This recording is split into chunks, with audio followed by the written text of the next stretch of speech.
programang ito ay rated SPG. Striktong patnubay at gabay ng magulang ang kailangan. Maaaring may masiselang tema, lengguwahe, karahasan, sexual, horror o droga na hindi angkop sa mga bata. Tanda! Bukas ka na! Napagod mo ako! Makapatayin kita!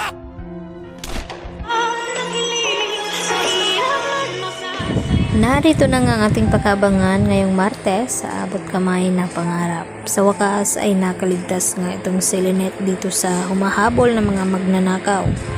Subalit ay dito naman na tila pinagbibintangan ni Carlos Benitez itong mga nakasama ni Lynette at ito nga ang sina Aling Susan at Diyosa. At dito niya nga na sinisisi ni Carlos kay Lynette na kung bakit daw sila nilooban. At dito nga na sinagot ni Lynette itong si Carlos na pinagbibintangan ba daw ang kanyang mga pamilya at hindi magagawa iyon ni Chang Susan at dito nga ni Diyosa. At tila unti-unti na ngang makikilala ni Lynette ang tunay na ugali ng kanyang asawa na si Carlos dahil saksi nga itong si Doc Katie na kung papaano iniwanan ni Carlos Benitez itong si Lynette sa gitna ng kapahamakan. At nang masalubong nga ni Harry itong kanyang ama at nagtanong ito kung nakita na ba daw niya itong si Lynette, ang sagot nga dito ni Carlos ay hindi pa. At nagsisinungaling nga itong si Carlos dito sa kanyang anak na si Harry. Dahil nang tanungin nga dito ni Harry itong si Lynette ay dito naman na tila bumibilib itong si Lynette kay Carlos dahil pareho daw silang matapang at nagawa ngang makipaglaban ni Carlos dito sa mga armadong mga lalaki. Kaya naisip dito ni Harry na bakit naman magsisinungaling itong si Carlos sa kanya. Ano nga ba ang tunay na tinatago ni Carlos sa kanila? Samantala, napaiyak na nga itong si Annalyn na tumatawag dito sa kanyang ina at ibinalita na kidnap for ransom nga ang nangyari dito kay Don Pepe dahil mapahanggang ngayon ay hindi pa rin nila ito mahahanap dahil naisahan nga sila dito ni Moira at Balahadja.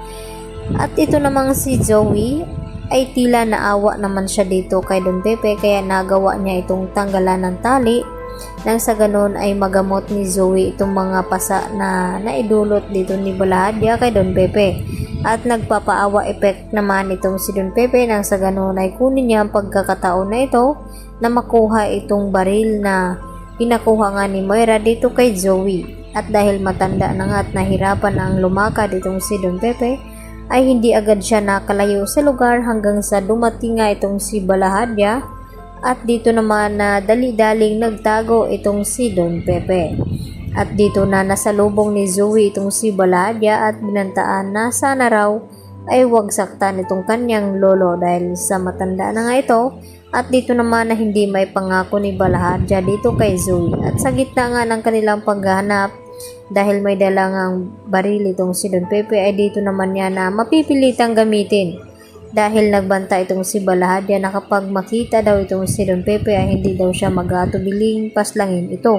Kaya bago maunahan itong si Don Pepe ay nauna na nga siyang pumutok at dito naman na hindi sinasadya na natamaan itong si Zoe at itong si Balahadja.